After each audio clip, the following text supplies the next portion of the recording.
Yeah, okay, so I'm Harrison, and I'll be talking to you about the evolution of metabolic communities. I'm at Arizona State, and I'm working with Hunju Kim, who's a postdoc in my lab. Jason Raymond and Sarah Walker are two advisors of mine. Okay, so just a quick outline. I'm going to talk about some research questions I'm interested in, the motivation behind my work, some of the basics, because I think some of the stuff I'll be talking about, a lot of people won't be really familiar with. And then I'll give you a little bit more detailed approach of the work that I'm doing in terms of the network analysis on the Yellowstone communities and computational simulations, and some working conclusions. Okay, so the research questions that I want you guys to think about and that I'm kind of focused on for this particular talk, and in general overall with my work, how is the functional and taxonomic diversity of microbial community reflected in the topological properties of the metabolic network? Are there any interesting patterns? That's probably overwhelming, and I haven't really defined a lot of these things like topological properties, and I'll do that in a couple minutes. Keep that in mind a little bit, but I'll kind of get more high level here. So another thing is what changes do microbial communities undergo while they're evolving alongside a changing environment? And kind of what I'm getting at here is in trying to figure out how life and its environment co-evolved. I think that's a really important question that a lot of people overlook. Oftentimes, people talk about life as adapting to its environment, but not necessarily as the environment adapting to life. Okay, so why do we all care? A lot of times with biology, traditionally, people are very reductionist in how they think about things, and kind of this whole idea with, like the Human Genome Project and trying to understand, maybe if we understand exactly how the genome works and exactly what every single gene does, we'll know exactly how biology does everything. Recently, people have kind of pulled away from that, and instead of going top down or trying to work from the bottom up, where if you understand genes, then you'll understand organisms, and you'll understand societies, it's kind of more of a complex problem. And so it's more of a complex systems problem where there's a lot of interesting interactions between life and the different aspects of life in terms of at the organismal level and at the enzymatic level, and also between organisms and their environments. And some kind of the broader implications of work of trying to understand how life and its environment interact. Climatology is a big example. So how are humans affecting the climate, and how is the climate affecting humans? Has a lot of implications for life going forward on Earth. Biomedicine, a big thing right now is understanding the human microbiome. There's a lot of money being funneled into that, and that's kind of like, how does your gut microbiome reflect your health, and how can we kind of utilize that in order to understand, diagnose people, and also understand how to treat them for different diseases. Planetary science is probably the most obvious one for this crowd. And so what effect does emerging life have on its environment? So that's kind of like biosignatures, and also how does the environment affect what kind of life is possible to evolve? Okay, so the approach that I'm going to be looking at for looking at how the coevolution of life and its environment, I work from two aspects. I do some computational modeling, so I try to simulate microbial communities and the evolution of microbial communities. And I'm also doing some data analysis from actual, real, hard field data.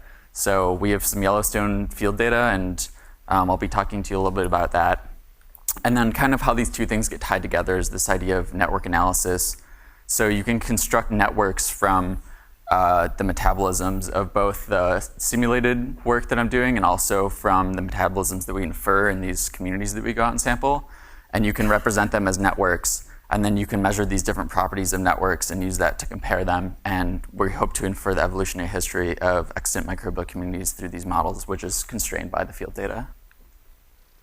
Okay, so just really basics. A lot of people probably know this, but just for any people who are more ingrained in astronomy, metabolism is just the chemical processes that occur that keep life living. A metabolic pathway is just a sequence of those processes, and a metabolic network is just interconnected pathways. So just on the right here, this is a metabolic network example. So this is a bunch of amino acid synthesis. And particular with the stuff that I'm doing with the fieldwork, metabolic networks of microbial communities can be inferred from metagenomic data. So if you sequence the genes, then you can link those to a database, and the database tells you what enzymes those genes code for. and then there's another database that says what reactions are associated with those enzymes. And so using all that data, you can construct a big network and infer the metabolism of a community. Okay, so what are networks?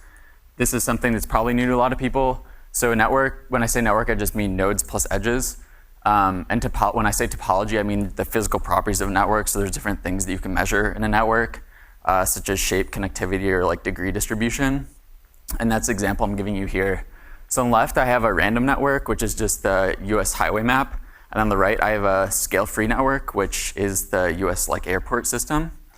And the degree distribution of these nodes means how many nodes are connected to how many other nodes. So for example, there's a small number of nodes that have a few links. Most nodes in this network have more than one, but less than like 10. And then there's a few nodes which have way more than 10. So what you think about is like most cities are connected to only a few other cities, and that's pretty consistent with the highway system in America, which is unlike the airport system where you have big hubs, where you have a few cities which are really highly connected. So you have a lot of nodes with only a few links, but you only have a few nodes with a lot of links, and that's what this graph is showing. So it follows a power law distribution. And scale-free networks are really interesting because people use them to uncover. Scale-free networks are indicative of biology in a lot of instances. So that's something which we looked at in our research. Okay, so Yellowstone, we have some collaborators that got data from Yellowstone, and there's these 26 different sampled metagenomes that we have. And like I was saying earlier, from the metagenomes, we can infer the metabolic networks that are within these communities. So you link them to the genes that you find in the metagenomes, and then you link the genes to the enzymes, and the enzymes to the reactions. And when I talk about a metabolic network, I'm just saying what is the metabolism facilitated by all the enzymes in this particular community. So what's all the possible reactions as facilitated by enzymes? Okay, so we can do this for phototrophic communities and chemotrophic communities, and it ends up that you have different looking networks, and these networks actually have different properties. So just based on the properties of the network, you can figure out if a community is phototrophic or chemotrophic. And just here's a visual example. You wouldn't be able to tell just from this image, but you can look at different parameters of each of these networks and figure that out. In the middle, you have all communities put together plus all possible reactions. Okay, so here's an example of two particular communities out of those 26 that I was talking about. And here's the degree distribution plots. So these are the same plots that you saw under the random network image and also under the scale-free network image with the highway system and the airport system. And if you notice, these look a lot more like the airport systems. These actually are scale-free networks, so they follow power law distribution. And it's really interesting because, like I was saying, there's a lot of biological networks that follow this scale-free distribution. So maybe it's not too surprising that when you look at the metabolism of a whole community of organisms, that it also follows a scale-free distribution. But this actually isn't something that people have looked at before. People have looked at the distribution within particular organisms. So within a single organism, does it have a scale-free distribution? It turns out that it does. But there's no reason that if you put a lot of them together, that your distribution would still be scale-free. So this is actually kind of an interesting result. Another thing that we did is here's the 26 sampled metagenomes. And we plotted number of enzyme commission numbers, which this is the number of basically unique enzymes or unique reactions coded by organisms in these communities on the y-axis. And on the x-axis, we did the number of taxonomic families. So it's like number of species, basically.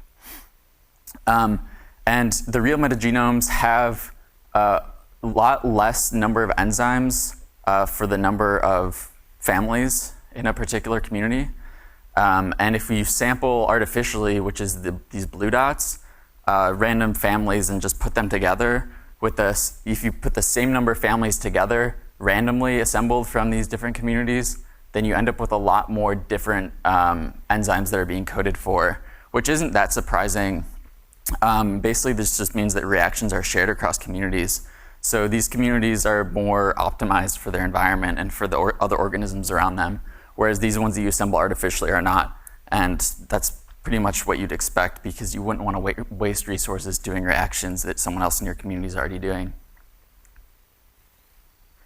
Okay, now I'm kind of going to jump into the other aspect of what I was talking about, which is that I do this computational modeling stuff. And so in these models that I make, I simulate the evolution of organisms, and the organisms are defined by the enzymes that they contain. So on this picture on the right here, I just show you each of these little circles represents an organism. And then they're divided into different little communities.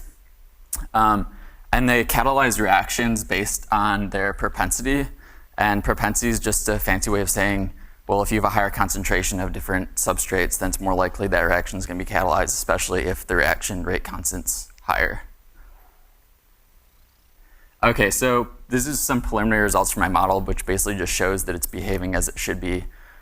So look at this bottom plot first, and this is just showing you species count over time. So each of these different lines is a different species, as defined by the enzymes it contains. And you kind of see here that after some system time, that a few species become more fit than the rest of the things in the system. But then they eventually die out just because the system is closed and there's no energy input, so you're burning all your energy that you have.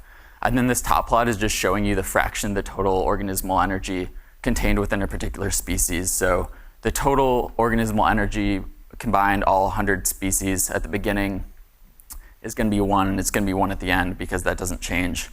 But you can just see that the fraction of energy in these two species that dominate ends up increasing as you'd expect. So this isn't supposed to be anything mind-blowing, but I'm just showing you that I'm starting to replicate how microbial systems can evolve on my computer, and that we can use this eventually to make networks to compare to those same networks I was showing you earlier. Okay, so just going through a few working conclusions. These are bullet points I showed you earlier. But communal metabolic networks inferred from metagenomic data has indicated that they have a scale-free degree distribution, just like organismal metabolic networks. Real metagenomes have much less catalytic diversity than artificial metagenomes, suggesting that reactions are shared across communities, and that I've constructed this model and that we're working on it so that we can compare it to the empirical data that we have. So thank you.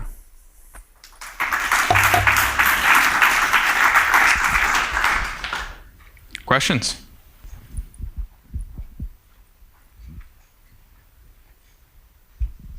So I thought that plot that you have is really interesting. That's showing that these reactions are shared across communities, because I think lots of times when you think about the origin of life, we talk about RNA worlds or whatever, and we sort of assume that some geochemistry would be providing some functionality for primitive life. But right. I think it's really cool to see that, you know, you don't even need to assume that primitive life was doing that. Modern life is very clearly doing that, and it's really observable. So do you have any insight about what kinds of functions might be more easily shared, or do you have any way to get at that data? We do have ways to get at that data, and we do have that data. We just haven't investigated it. This is kind of like the first level thing that we've done. So that's probably the next goal, is we want to investigate exactly which reactions tend to be shared more often. One other quick question. Yeah. I have my own mic. So if you don't have a closed system, how would you imagine that the system would evolve? That's a good question, and it's really hard to predict just from the top of my head. But it'd be interesting because you wouldn't, you'd be able to see things evolve more. So in this system, obviously, whatever we put in the initial conditions, if it's closed, it's going to live for a while and then it's going to die, but it's not really going to change. And so if you had some open conditions where you either had energy flow in or you had a flow of metabolites in, then you can probably see some more interesting dynamics. That's a very vague answer, but that's pretty much all I could say.